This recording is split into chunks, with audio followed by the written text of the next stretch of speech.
কাপড় কাচা থেকে ঘর পরিষ্কার সাথে পূজা আমি যেভাবে করে থাকি সেটাই তোমাদের সাথে শেয়ার করলাম। নমস্কার বন্ধুরা, আমি দিয়া। এই কাপড়গুলো হাজব্যান্ডের কাজের, মানে এক সপ্তাহ বা অর্ধেক দিন ধরো, সপ্তাহের 3 দিন এই কাপড়গুলো পরে কাজের ক্ষেত্রে আর কি। তো এই কাপড়গুলো আমি বেশিরভাগ ক্ষেত্রে না রবিবারই ধুয়ে দিই, আর রবিবারে রোদ্র ওঠে। আর যদি সপ্তাহে 3 দিন পরে তাহলে বৃহস্পতিবার বা শুক্রবার একদিন ধুয়ে দিই, আর শুক্র শনি অন্য একটা পরে, আর সেগুলো আমি রবিবারই ধুয়ে দিই। তো আজকে আমি সেই কাপড়গুলো ধুয়ে দিচ্ছি। মনে হয় না এগুলো কালকে সকালে শুকোবে, তখন অন্য কোনো কাপড়ই পরতে হবে। কাজের কাপড়গুলো না আলাদা করে রাখা হয়েছে, সেগুলো শুধু কাজেই পরা হয়। আর বাড়ির কাপড়গুলো আলাদা, কারণ কাজের যেগুলো পরে যাওয়া হয় সেগুলো তো বেশি ময়লা হয়, সেই কারণেই। এদিকে কাপড় চোপড়গুলো ধুয়ে দিলাম। আমি জানো তো একটা ক্লিনিক প্লাস শ্যাম্পু দিয়েছি কাপড়ের মধ্যে, এতে না ওর সেন্টটা বেশ ভালো আসে। যেহেতু কাপড়গুলো শুকাবে না, একটা বাজে গন্ধ থাকে, আর ক্লিনিক প্লাস শ্যাম্পুটা দেওয়ার কারণে গন্ধটা তেমন একটা খারাপ হবে না, সেই জন্যই আর কি। এদিকে কাপড়গুলো কিন্তু আমি টিনের নিচে দিয়েছি। এটা দেখে অনেকটা পাগল মনে হবে আমাকে। এই বেলাতে তো আর বাড়িতে রোদ আসবে না, প্রায় 12:30 একটার মতন বাজে। ওই রোদ্রটা দেখতে পারছো গাছের মাথায় চলে গিয়েছে, বাড়িতে আর একদমই আসবে না। সেই জন্য কাপড়গুলো যেহেতু একটু পরেই আবার টিনের নিচে দিতে হবে, তাই ধুয়ে একবারে টিনের নিচে দিয়ে রাখলাম। আর এই জামা কাপড়গুলো কালকের, যেগুলো শুকিয়ে গিয়েছে। কিছু জামা কাপড় ভাসুরের, আমার শ্বশুরমশাই শাশুড়ির, সেগুলো আমি আলাদা আলাদা ঘরে দিয়ে আসলাম। আর আমার এবং আমার হাজব্যান্ডের কাপড়গুলো ঘরে এনে গুছিয়ে রাখলাম। এদিকে সকাল থেকেই আমাদের বাড়িতে একদম লাইন নেই, বাড়িতে মানে আমাদের এখানে আর কি। কী আর করার, আমি মোবাইলটা আগে থেকে চার্জ দিয়েছি, সেটা ভীষণ ভালো একটা ব্যাপার, নয়তো ভিডিওটা বানানোই হতো না।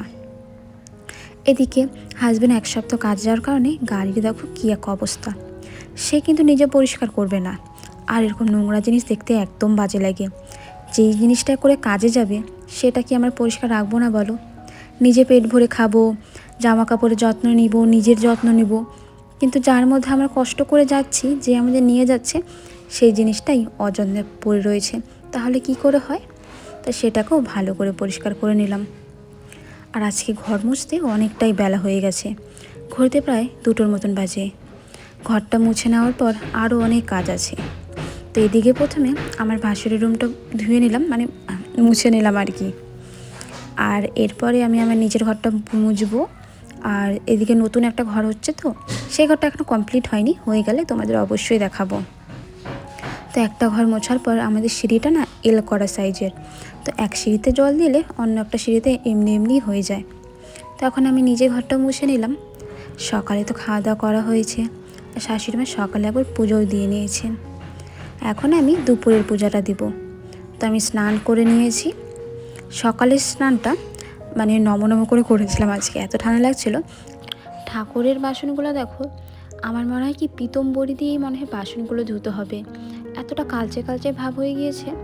কদিন আগেই জানো আমি লেবু দিয়ে এবং বালি দিয়ে একদম ঘষে ঘষে পরিষ্কার করেছিলাম, কিন্তু এই কদিনের মধ্যেই এতটা খারাপ হয়ে গিয়েছে, দেখে মনে হচ্ছে আমি কতদিন ধরে বাসনগুলো ধুই না, অযত্নেই হয়তো রাখি।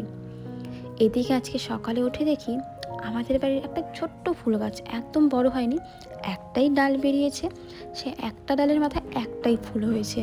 ঘুম থেকে উঠে দেখলাম এত ভালো লাগছিল। আর এখন তো অন্য কোনো ফুল ফুটছে না, এই একটাই ফুল রয়েছে। ফুলটার আবার নামও জানি না আমি। এই ফুলটা আমি শ্বশুরবাড়িতে সেই প্রথম দেখলাম, আগে কখনো দেখিনি। এদিকে আমি সকাল সকাল, যেহেতু গোপাল ঠাকুরকে স্নান করানো হয়নি, আমি এখন গোপাল ঠাকুরকে স্নান করে একটা পরিষ্কার ধোয়া জামা কাপড় আর কি পরিয়ে দিলাম। আর এখন দুপুরে গোপালের সেবা দিব, সাথে লক্ষ্মী ঠাকুর আছে, লক্ষ্মী ঠাকুরের পূজাটাও একবারেই দিয়ে দেব। সকালে দিয়েছে, কিন্তু আমার কি মনে হয় বলো তো, এদিকে এক ঠাকুরকে পুজো দিচ্ছি, আরেক ঠাকুরকে দিচ্ছি না, ব্যাপারটা কেমন জানি মনে হয়, এই জন্য আমি দুজনকেই দিয়ে থাকি। এদিকে ধূপ ধুনাটাও একবার জ্বালিয়ে নিব।